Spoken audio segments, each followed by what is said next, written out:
Hi guys, my name's Seb Tudor, I'm the man of the Silver Mountain, and welcome back. Today, I wanted to talk about something that's been kicking around in my head for a little while, and that is things that I wish I'd been told in school.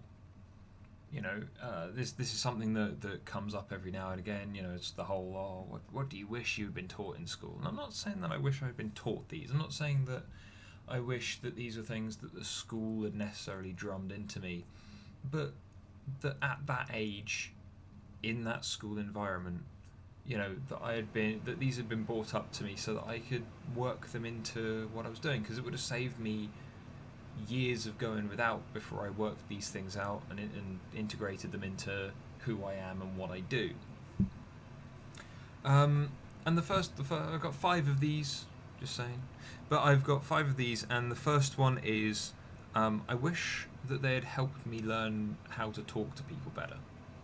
Because when I was very, very small, I was very, very active. I was stupidly confident. I'd run around all over the place and do daft stuff, and didn't matter who I was talking to or what I was doing. I would go and just do it. And I was fine. But then I got really shy in school, especially when I moved from out in the middle of nowhere into the middle of a town, and started going into school there. I was very different to a lot of the other kids because a lot of them had never been anywhere else, and I was coming from a very small community going into a much, much larger one. And as a result, I became very shy. I had very few friends, and so on and so forth, and talking to people was very, very difficult for me. It's easier for me to talk to adults because I felt that at the very least, if I talked to them, they would act in the way that all adults had, because they had that understanding of being polite and not being a dick, especially not to a small child, and stuff like that. And as a result, I felt more at ease doing that because there were more obvious limitations on what they could come back at me with. But with other children especially, it was more difficult because I also cared more about what they thought. And so I wish there had been more time dedicated to kind of interpersonal communication skills and kind of ways to build rapport. The whole assuming rapport thing, where you assume that the person in front of you is one of your best friends, and as a result, that positivity carries over into the discussion, and as a result, then they act in kind. The whole listening and active listening stuff, so that you're positively reinforcing the things that are being discussed. You're making sure that you're listening so that you can reflect and regurgitate the information, and then hoping that the other person will do the same. All of those kind of things are things that I wish had been touched on, because as someone who went through that big period in my younger life, from probably about the age of 7 to the age of 17, 18, nearly 10, 11 years, I found it very hard to talk to people. I found it very hard to build kind of proper discussions and relationships with people as a result, because my communication skills were kind of hampered because I didn't know how to start, And nowadays, I don't give a fuck. I don't care enough to be kind of slowed down by what other people think, or kind of someone putting up a roadblock in front of me of some description. There's a good chance that I will either go through it or climb over it, and I don't care anymore. And as a result, I will quite happily go and talk to anyone, and I will talk at length about all manner of different things, simply because I no longer give a damn about whether or not they have that thing in their head that's telling them that I'm terrible or anything like that. Well, that's entirely their opinion. They can entirely develop whatever opinion that they like of me, and beyond that, I don't care. So that has allowed me to then approach every interaction that I've had in a much more confident and much more kind of positive way, because having an interaction with someone, there are very few potential instances where I will come out of it worse off.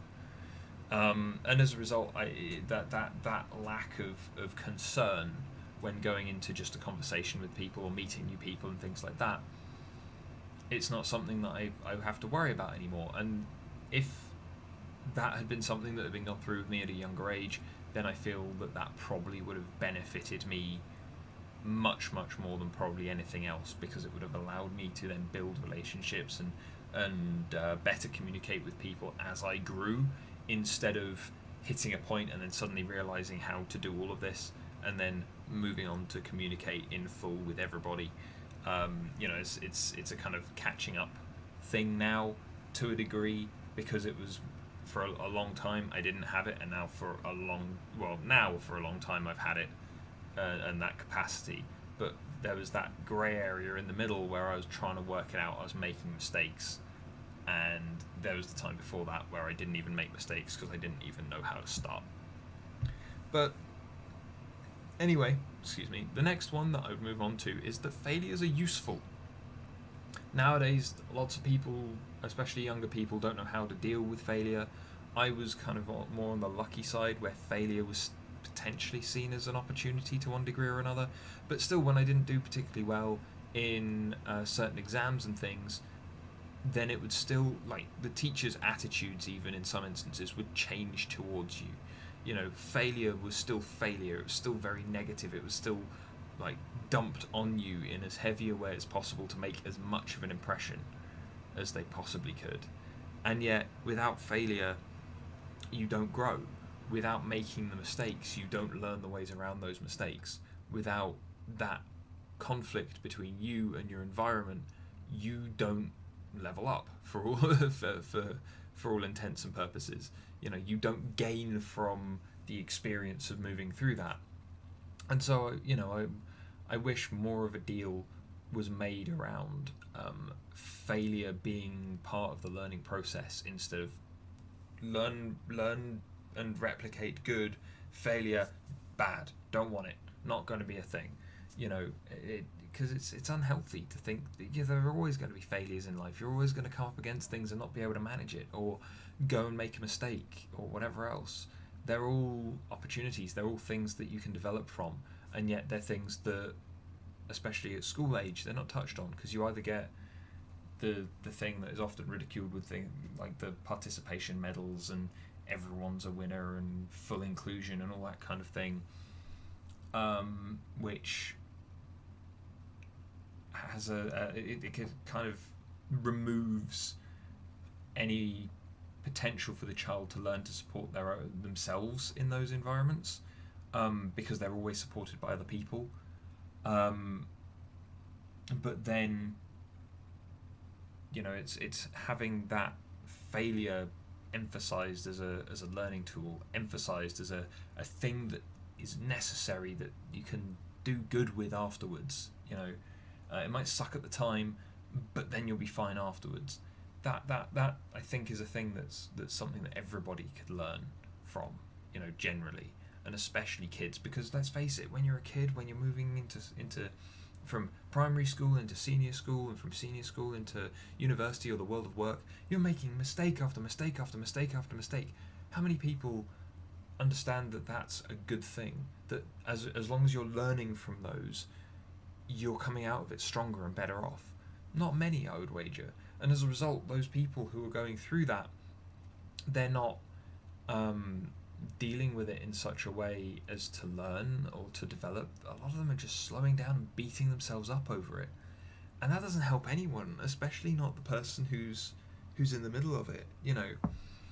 But then moving on, the next one is that 90% of everything is perception. All of it's in your head. Yeah. Oh, well, I can't do. All of the excuses, all of the reasons why you can't do things, all the reasons why you can't deal with people, all of the other things. There are certain people in this world who are very, very capable at breaking things down in such a way that they will be able to predict very, very well what is going to happen or how people are going to act and react. Fair enough. But there's a huge number of people who aren't even aware that these things are almost entirely in their own heads. And so as a kid, if you start teaching people that, or telling them at the very least, that a lot of these things are perception based, it's all in your head, it's all what you think, it's not necessarily what's real, what's out there for you to go and touch on and discover and work with, then hopefully that opens their eyes to the fact that things like validation from other people isn't necessary, because what they think, what they say, is based as much on things that are in their head as the things that you are saying about yourself.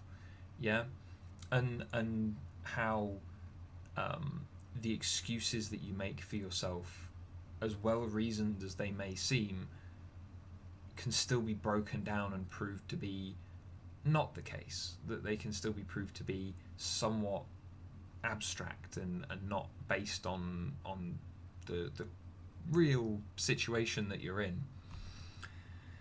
And it took me a while. It took me until I was teaching other people for me to work this out, where I was seeing my students tell me what they could and couldn't do, and knowing full well that their perception of themselves was not the same perception that I held, or what their work suggested, or anything like that.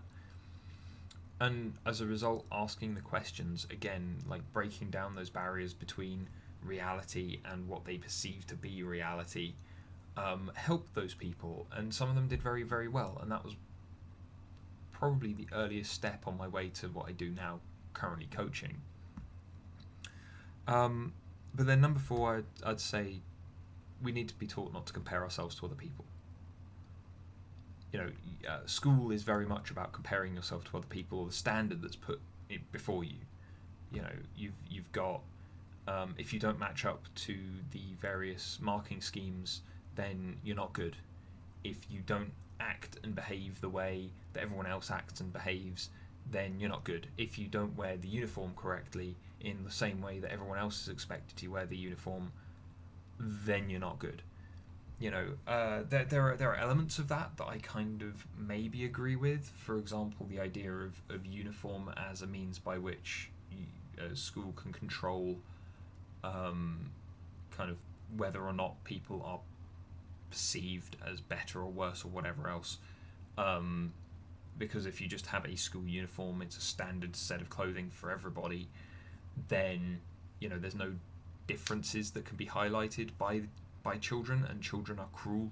Children are miserable little shits when it comes to it, and so preventing as many differences and inequalities amongst the students as possible when they're in that learning environment, I feel is a good thing. But comparing them to each other for test results, for the way that they operate, for the way that they learn, especially, and things like that. And then expanding on that you can't compare yourself to other people because everyone's situation is different, everyone's life is different. Myself coming in as essentially a life coach to other people's lives, I will always tell them that they are the expert in their own life. I'm there as a mirror, I'm there as someone who understands some of the patterns that are going on with them, as a human being, but not necessarily in the context of their life. And so I'm just a mirror there to reflect back, and a lens to provide clarity to them on their situation. I'm not there to tell them what to do, because I can't compare them to anyone else. I can't compare them to me, and so it becomes a eye-opening experience for them, because they are purely really working with themselves through a little bit of guidance.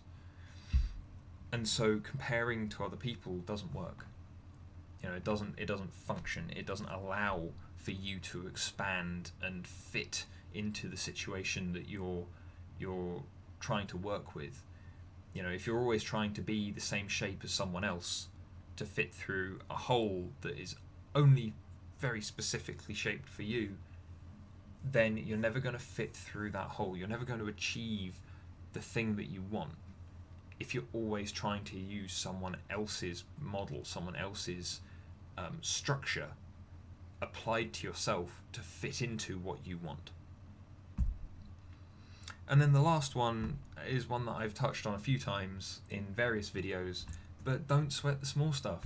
The little things don't matter. And keeping things in perspective, the little things are are never seem little, but it's again finding out how to work out what's big, what's small, what's important, what's not, and then to treat it appropriately, to apply yourself to it in the correct kind of, with the correct amount of energy, say. Because if you've got something that's a small problem but you always come at it with a lot of energy, then yeah, you might solve it, but then when an actual big problem comes to you, you're not going to have the energy to solve that one as well, because you've already expended it on that first smaller thing. And so those are the 5 things that I wish I had been told when I was still in school. I'm going to do another one of these videos on the things that I wish people had told me about life after I'd left school. You know, when I wasn't a kid, when I was moving into the world of work, when I was moving into further education and things like that. I'm going to touch on those in a different video, but these are the things that I wish I had been told in school. And you know, down in the comments, let me know, what do you wish you had been told in school? Not when you were leaving, but when you were actually a kid in school uniform, or in, yeah, carrying a rucksack with books, whatever. You know, let me know what you guys would have wanted to be told. Because I understand a lot of people usually say, oh, well, I wish they had taught us about taxes, I wish they had taught us about voting, I wish they had taught us about all of these other things. I'm like, yeah, no, practical teaching would have been great about things that are actionable in our lives. That would have been really useful. But I'm talking about things that would have helped you get further forward. Things that would have specifically helped you progress earlier, to get somewhere earlier. But anyway, thank you very much for watching, guys, and I will see you in the video tomorrow. Take care. Thank you very much for watching, guys. If you found this at all entertaining or interesting, then please drop me a like and subscribe for more, and I will see you in the video tomorrow. Take care.